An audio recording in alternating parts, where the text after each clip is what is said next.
Salut à tous, on se retrouve pour l'épisode 1630 du Zap Image. On commence aujourd'hui en ce mercredi 3 novembre avec quelques anniversaires comme d'habitude. Tout d'abord le défenseur du FC Barcelone, Sergi Dest, qui fête aujourd'hui ses 21 ans. Il y a aussi le coach espagnol, l'ancien coach du Paris Saint-Germain, Unai Emery, qui fête lui aujourd'hui ses 50 ans. Et pour finir, l'ancienne légende de la Mannschaft ou même du Bayern Munich, Gerd Müller, qui aurait fêté aujourd'hui ses 76 ans. N'oubliez pas qu'il nous a quitté le 15 août dernier. Ensuite, on va parler de la soirée de Ligue des Champions hier. Et on commence bien sûr avec le club français qui jouait hier en Ligue des Champions. C'est l'équipe de Lille qui se déplaçait dans le sud de l'Espagne du côté de Séville. Et Lille s'est imposé 2-1. Vraiment exploit des Lillois. Donc avec le cœur, avec les triples en équipe, nos Lillois l'ont fait. Bravo monsieur. Et merci bien sûr avec cette belle victoire de Lille à l'extérieur. Donc gros... coup quand même des Lillois du côté de l'Espagne, donc toujours vivant cette équipe de Lille qui fait la une aujourd'hui du journal L'équipe douce nuit à Séville après 10 matchs sans victoire en Ligue des Champions. Le LOSC s'est imposé du côté de Séville après avoir été mené et peut croire au 8e de finale bien sûr avec cette victoire obtenue hier. Et Lille n'avait plus gagné en Ligue des Champions depuis novembre 2012. Bravo aux Lillois pour leur victoire à Séville, qui est une très bonne équipe bien sûr espagnole et européenne. Toujours avec le LOSC, est le premier club français hors Paris Saint-Germain et Lyon à s'imposer à l'extérieur en Ligue des Champions depuis l'AS Monaco à Dortmund en 2017. Pour vous dire que c'est un exploit bien sûr hors Paris Saint-Germain, hors Lyonnais. Exploit bien sûr des Lillois avec cette victoire à l'extérieur en Ligue des Champions. On va parler de Ikoné les gars, gros match de sa part, il a obtenu une note de 7 aujourd'hui dans le journal d'équipe et bien sûr il a été élu homme du match de cette rencontre de Ligue des Champions hier. Et il a dit, on le devait aux supporters, ils ont fait le déplacement, ils étaient juste derrière nous et ils nous ont aidés à revenir d'un but à terre pour gagner ce match. N'oubliez pas que Lille était mené 1-0, ils ont renversé le match et bien sûr gagné cette partie. On va parler de Jonathan David les gars avec le LOSC, donc actuellement en grande forme parce que regardez ses derniers matchs, à chaque fois quasiment buteur, il a été buteur. Il y a quelques jours du côté de Brest, il a été buteur. Il y a quelques jours aussi du côté de Paris, il a été buteur hier du côté de Séville.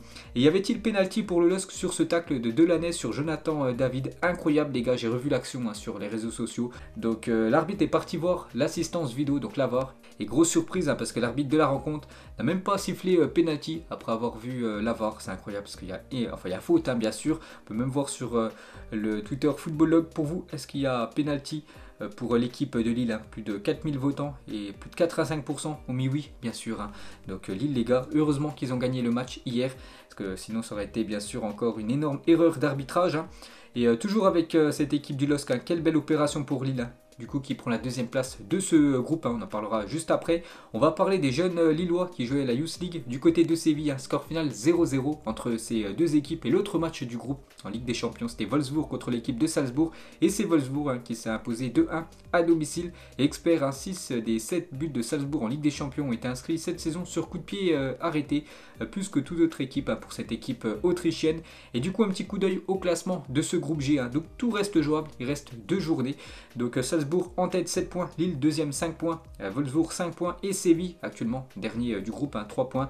Donc le prochain match pour l'équipe de Lille, ça sera à domicile contre l'équipe de Salzbourg. Donc en gros c'est une victoire obligatoire bien sûr si Lille veut essayer de se qualifier en 8e de finale.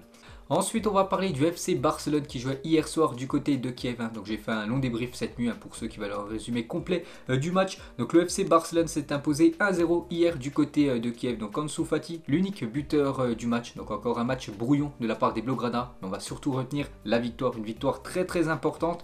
Et Ansu Fati bien sûr élu homme du match avec son but hier. Donc on peut voir la célébration qu'il a fait lors de son but. Donc pourquoi il a fait cette célébration? C'est pour rendre hommage à Kun Agüero, blessé lors du dernier match contre Alaves. Vous savez qu'il a, il a un problème au cœur, donc c'est pour ça qu'il a fait cette célébration. Le nouveau numéro 10, Blaugrana. Et Ansu Fati les gars, après le match hier, il a dit bonne victoire, nous sommes très heureux, nous allons nous battre maintenant, cela dépend de nous. Il nous reste Benfica et le Bayern et nous allons essayer de bien sûr gagner pour essayer de se qualifier pour la suite de la compétition. Et toujours avec Ansu Fati, fait les unes des journaux sportifs aujourd'hui en Espagne.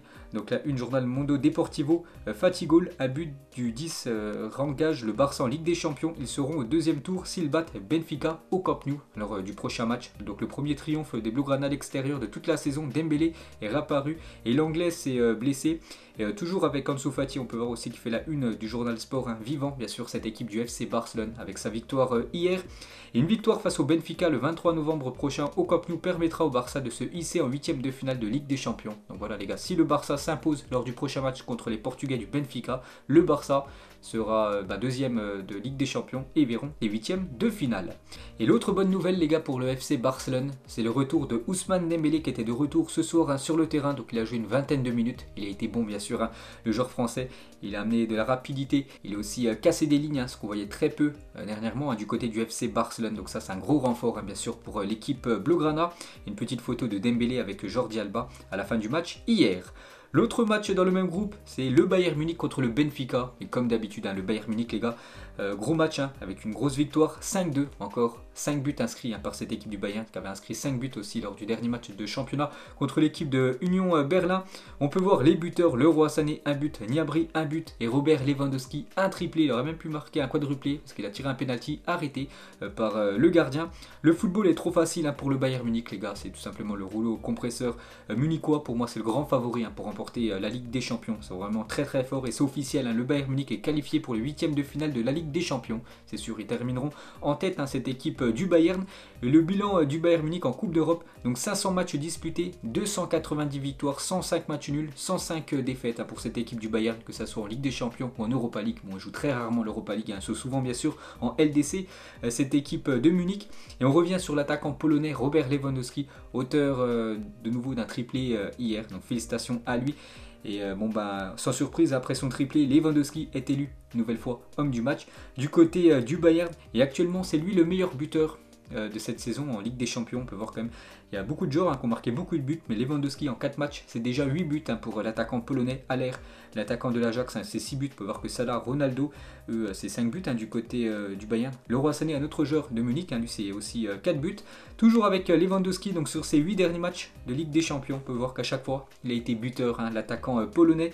Toujours avec lui sur ses 20 derniers matchs de Ligue des Champions, Lewandowski a inscrit 28 buts. Pour vous montrer encore la cadence complètement folle de Lewandowski niveau but. Toujours avec lui depuis l'âge de ses 30 ans, Robert Lewandowski a marqué 160 buts en 152 matchs. Plus vieilli, plus il marque de buts. Lewandowski fait penser un peu à Zlatan Ibrahimovic ou même Cristiano Ronaldo. Toujours avec Robert Lewandowski, on peut voir que hier c'était son 100e match en Ligue des Champions, donc 100 matchs, 81 buts pour Robert Lewandowski. On peut voir qu'il fait mieux que Léo Messi, Cristiano Ronaldo, même Karim Benzema après 100 matchs disputés en Ligue des Champions. Toujours avec lui, donc il a encore battu un record ce soir, donc celui du nombre de buts inscrits en compétition européenne au Bayern, détenu par la légende Gerd Müller, qu'on a parlé en début de vidéo, vu qu'il normalement il aurait fêté aujourd'hui son anniversaire, mais il est décédé en août dernier. Donc Gerd Müller était à 62 buts avec l'équipe du Bayern en compétition officielle, c'est lui qui avait le record et maintenant c'est Robert Lewandowski avec 64. On va parler de Manuel Neuer, hier passeur D, le gardien du Bayern, incroyable, à la 85e minute, c'est lui qui fait la passe D pour Robert Lewandowski pour un but dans le match hier, incroyable, que ce soit le gardien qui fasse la passe décisive. Toujours avec Lewandowski, donc pour Kingsley Coman, Lewandowski mérite le ballon d'or. Lewandowski mérite le ballon d'or pour cette saison et pour la saison d'avant. C'est vrai que c'est le grand favori, bien sûr, Lewandowski, pour remporter ce trophée qui sera remis le 29 novembre prochain. Et pour finir avec ce groupe E, un petit coup d'œil au classement. Donc le Bayern, un carton plein, 4 matchs, 4 victoires pour le Bayern Munich, 12 points pris. Donc le Barça, deuxième, le Benfica, quatrième. Donc le Barça reçoit le Benfica lors du prochain match. Donc si le Barça s'impose, le Barça sera qualifié. Ensuite, on prend la direction de l'Italie. On va parler de l'Atalanta Bergame contre Manchester United. Score final 2-2. Il y a encore un joueur qui a complètement rayonné les gars dans ce match. C'est Cristiano Ronaldo, auteur d'un doublé du côté de Manchester United. Et de nouveau, il sauve cette équipe de Manchester. Cristiano sauve encore Manchester United dans les dernières minutes. Et 13 des 15 buts de Cristiano Ronaldo cette saison ont été marqués alors que son équipe était menée au score ou tenue en échec. Il est indispensable à la réussite de ses équipes, que ce soit avec le Portugal ou avec bien sûr l'équipe de Manchester United. Et cette saison en Ligue des Champions, CR7 en 3 images. N'oubliez pas que lors du match contre Villarreal, il avait inscrit le but victorieux à la 95e minute, donc buteur dans les dernières secondes. La même chose contre cette équipe de l'Atalanta Bergame. Au match aller, il avait été buteur à la 81e minute. Il avait permis à Manchester de prendre les 3 points. Et la même chose hier à la 91e minute, il a permis à Manchester de prendre un point très important pour la qualification du côté de Bergame. Hein, donc très important bien sûr CR7. Il avait même été buteur lors de la première journée hein, contre les Young Boys de Berne. Bon, Manchester hein, s'est incliné lors de ce match. Et Cristiano Ronaldo, le premier joueur de Manchester United, a marqué lors de 4 rencontres de Ligue des Champions consécutives depuis Ruud van Nistelrooy en 2003. Donc félicitations à lui. Toujours avec CR7, donc il a marqué lors de 4 premières journées de la phase de groupe, comme il l'a fait en 2013, 2014 et 2017, 2018, cette fois-ci du côté du Real Madrid. Il avait déjà réalisé hein, cet exploit de marquer lors des 4 premières journées de Ligue des Champions. Premier joueur à le faire dans 3 éditions différentes de Ligue des Champions. Un nouveau record hein, pour CR7, toujours avec lui, donc il a inscrit son 126e but avec Manchester United en 303 matchs, toutes compétitions confondues. Félicitations de plus à CR7. Toujours avec lui, donc bien sûr, il a été élu homme du match. Cristiano Ronaldo, une petite déclaration de sa part à la fin du match. C'était un bon résultat pour nous, je pense. C'était difficile et nous savions qu'ils nous mettraient beaucoup de pression car ils ont un coach fantastique. Je sais, depuis mon passage à la Juventus, que c'est toujours difficile de jouer contre eux. Cette équipe de l'Atalanta Bergame qui l'affrontait beaucoup dans le passé, hein, avec son équipe de la Juventus Turin. Solskjaer, l'entraîneur norvégien sur Cristiano Ronaldo. Donc CR7 est pour nous ce que Michael Jordan est au Chicago Bulls. Personne ne peut remettre en question le caractère de ces joueurs. Il n'abandonne jamais, hein, bien sûr, Cristiano Ronaldo, légende totale hein, du côté du football. Toujours avec CR7, Paul Scholes, consultant sur une chaîne sportive en Angleterre. S'il n'y avait pas eu ce deuxième but, ça aurait été un désastre. Encore une fois, Cristiano Ronaldo les a sauvés, c'est de l'instinct, il sait où est le but. Que peut-on dire de plus hein, sur ce garçon, bien sûr, à part qu'il est extraordinaire, bien sûr, Cristiano Ronaldo. Et en moins d'une semaine, le GOAT Cristiano Ronaldo réalise 2 doublés qui auront un impact positif. N'oubliez pas qu'il y a quelques jours, hein, il avait annoncé qu'il attendait des jumeaux, hein, CR7 est toujours avec lui les gars, donc cette fois-ci hors Ligue des Champions. Donc officiel, Cristiano Ronaldo est élu joueur du mois à Manchester United pour la 2e fois consécutive. Il a déjà obtenu ce trophée lors du mois de septembre et là pour le mois d'octobre, hein, le mois dernier. De nouveau, c'est lui le meilleur joueur du côté de Manchester United. Et pour revenir hein, sur le match hier, Gasperini, donc le coach de l'Atalanta Bergame, il a dit Cristiano Ronaldo, qu'est-ce que je dois dire? Il est incroyable, il ne frappe jamais à côté et dire que pour quelqu'un c'était un problème. Donc en parlant de Pirlo, quand il était entraîneur de la Juventus, à la fin je lui ai dit, tu sais comment on dit en Italie, mais va te faire voir, hein, bien sûr, hein, tellement qu'il a fait de mal à son équipe de l'Atalanta Bergame, que ce soit hier ou même dans le passé, hein, quand il jouait avec son équipe de la Juventus. Et on peut voir que CR7, sa note hier, hein, donc une note de 9, hein, comparée à tous les autres joueurs de Manchester hein, qui ont été très moyens dans ce match. Peut-être Bailly hein, qui a été potable, sinon le reste les gars ça a été très moyen la prestation de Manchester. Mais comme d'habitude, hein, CR7 les a sauvés. On va parler de Raphaël Varane, vient de quitter la pelouse face à l'Atalanta Bergame suite à sa blessure. Pour rappel, hein, Deschamps annoncera la liste des Bleus pour le prochain rassemblement, donc ça sera demain. Donc peut-être Varane les gars forfait pour les 2 prochains matchs de l'équipe de France. Et Solskjaer hein, sur Varane, il a senti quelque chose au niveau des ischios. Après une course, il ne voulait pas prendre de risque. La première évaluation ne paraît pas très bonne, mais on verra demain. On croise les doigts bien sûr hein, pour Raphaël Varane qui était déjà blessé il y a quelques jours.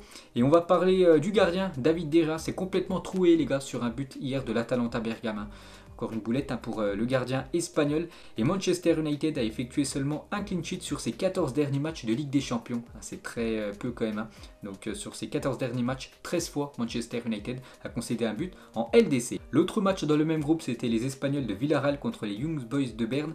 Et c'est les Espagnols hein, qui se sont imposés 2-0. A noter que Capoue, joueur français, a été buteur dans ce match. Un petit coup d'œil au classement de ce groupe F. Donc Manchester United en tête avec 7 points, Villarreal 7 points.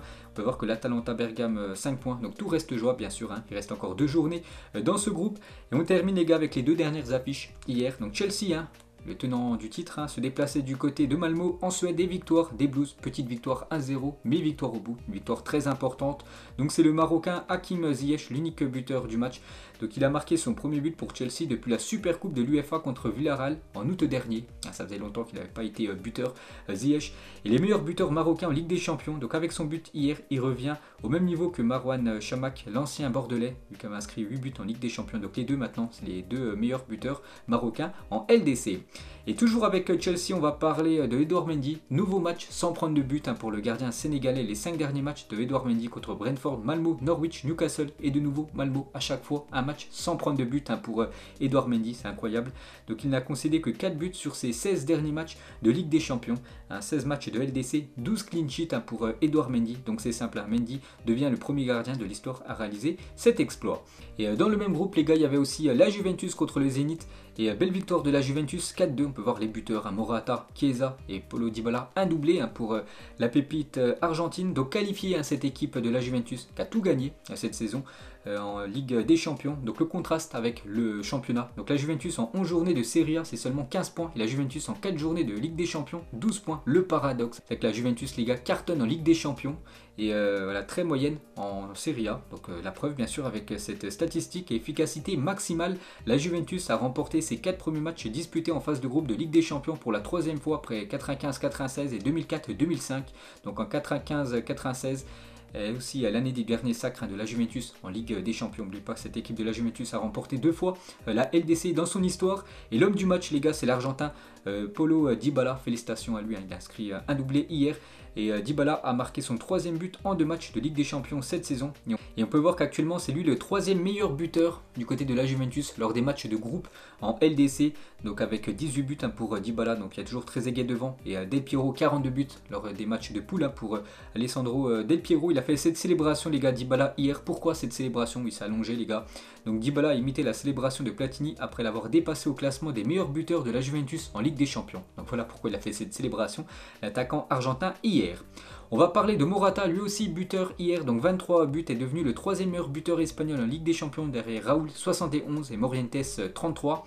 Et on va parler aussi de Chiesa, lui aussi buteur, et encore un gros match de la part de la pépite italienne. Et côté Zénith, on va parler de Sardam Azmoun, lui aussi buteur côté Zénith. Donc actuellement c'est lui le meilleur buteur de l'histoire pour un joueur iranien, donc il dépasse maintenant Ali Daoui. Et du coup un petit coup d'œil au classement de ce groupe H, donc la Juventus en tête avec 12 points, Chelsea juste derrière 9 points. N'oubliez pas qu'il reste encore un Chelsea-Juventus, donc ce match bien sûr déterminera l'équipe qui terminera en tête, le Zénith 3e et l'équipe de Malmo dernière.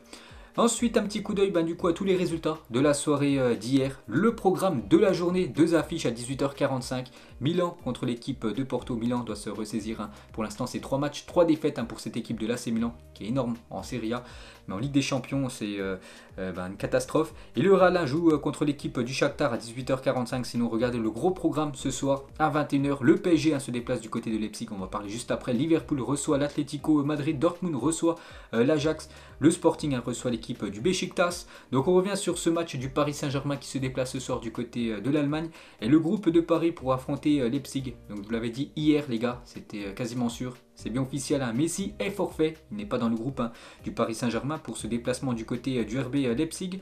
On peut voir les compos probables d'après le journal d'équipe aujourd'hui, donc on va surtout regarder la compo côté Paris Saint-Germain. Donc Donnarumma devrait commencer titulaire, Hakimi côté droit de la défense, Marquinhos, Kimpembe, Nuno Mendes, défenseur gauche, Idrissa Gueye avec Danilo Pereira, Wijnaldum devrait commencer normalement aussi en milieu de terrain, Neymar côté gauche, Di Maria côté droit et bien sûr Kylian Mbappé en numéro 9. Et Pochettino il a dit nous devons jouer et nous voulons bien jouer.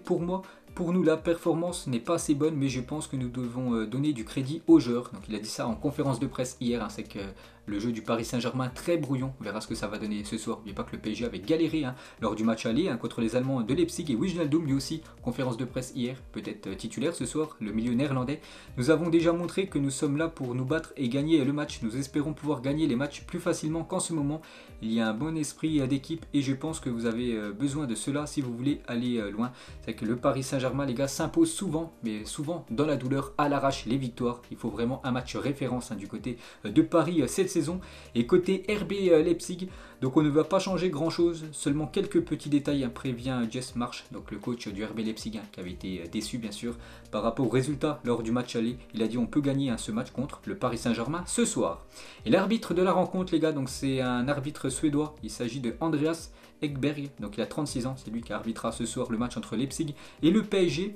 On va parler de l'Atlético Madrid qui se déplace ce soir du côté de Liverpool et Diego Simone ne devrait disposer que de 16 joueurs de l'équipe première pour affronter Liverpool ce soir. Donc Griezmann, Savic, Lemar, Llorente et Kondogbia seront absents pour ce déplacement en Angleterre ce soir. Il y a aussi le Real Madrid qui reçoit l'équipe du Shakhtar au match aller. Le Real avait pulvérisé les Ukrainiens 5-0, donc cette fois-ci c'est au Santiago Bernabéu et on peut voir les convoqués pour le match contre le Shakhtar ce soir. Donc quasiment tout le monde est là, à part Rodrigo les gars, blessé, la pépite brésilienne. Sinon Benzema bien sûr, de retour dans le groupe du Real. On peut voir la compo probable ce soir pour le Real Madrid. Donc en attaque, Benzema devrait de nouveau être titulaire avec Vinicius à gauche et Eden Hazard peut-être. Pourrait peut-être commencer titulaire sur le côté droit de l'attaque. Et Marlon Santos, donc un joueur du Shakhtar, il a dit la défaite 5-0 fut une grande douleur et nous espérons effacer cette image que nous avons laissée et marquer des points ici au Bernabeu. Le Real Madrid est l'un des meilleurs clubs du monde, mais nous voulons gagner bien sûr pour cette équipe du Shakhtar. Et l'entraîneur du Shakhtar, Roberto De Zerbi, il a dit Vinicius est un exemple à suivre pour de nombreux footballeurs. Bien qu'il soit si jeune, il porte déjà le maillot madrilène qui pèse beaucoup pour un footballeur. Il a montré ses capacités. Bien sûr, il va falloir surveiller Vini de très près ce soir pour cette équipe du Shakhtar. Et n'oubliez pas les gars que le Real Madrid, je vous l'avais dit il y a quelques semaines à l'heure du dernier match, le Real Madrid est actuellement à 999 buts inscrits en Ligue des Champions. Donc ce soir, si le Real Madrid marque un but, donc ça sera le millième but du Real Madrid en Ligue des Champions. On espère que ça ne soit pas un but contre son camp, bien sûr. Donc qui marquera le millième but pour cette équipe du Real. On peut voir que ça fait la une du journal AS aujourd'hui. Le Real Madrid, qui est à une réalisation d'atteindre les 1000 buts marqués en Coupe d'Europe, va chercher face au Shakhtar à se qualifier pour le 8e de finale de Ligue des Champions. Et toujours sur cette une, on peut voir à chaque fois les caps. Par exemple, du 800e but, on peut voir que c'est Cristiano Ronaldo qui a inscrit le 800e but du Real en Coupe d'Europe. Donc qui inscrira le millième but réponse ce soir. Et on peut voir que ça sera l'arbitre Benoît Bastien, un arbitre français qui arbitrera ce match entre le Real Madrid et le Shakhtar.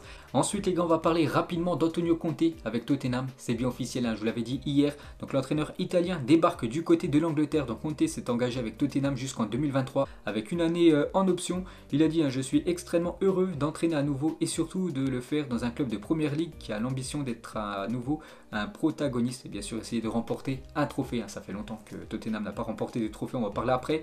Et les stats d'Antonio Conte en PL, donc 67 matchs entraînés, 46 victoires, 8 matchs nuls, seulement 13 défaites, un sacré bilan du côté de Chelsea pour Conte, donc champion d'Angleterre 2017 et entraîneur de l'année de Première Ligue en 2017 quand il était du côté de Chelsea. Et Conte, donc il récupère la Juventus à la 7e place, il remporte la Serie A en 2012, il récupère Chelsea à la 10e place, il remporte la Première Ligue en 2017, il récupère l'Inter à la 4e place, il remporte la saison dernière la Serie A en 2021 avec l'Inter Milan, et récupère Tottenham à la 8e place. On verra bien sûr si Tottenham remporte la Première Ligue.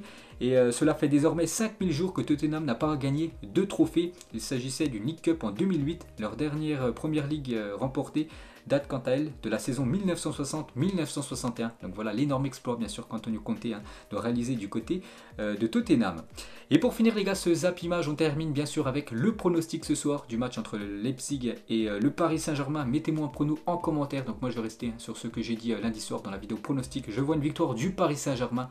Bon, pour dire un score exact, je vais partir sur une victoire de 1 ce soir pour le PSG du côté de l'Allemagne. Donc voilà les gars, la fin de ce Zap Image 1630. Donc si ça vous a plu, un petit like et on se retrouve demain pour le prochain épisode. Ciao à tous.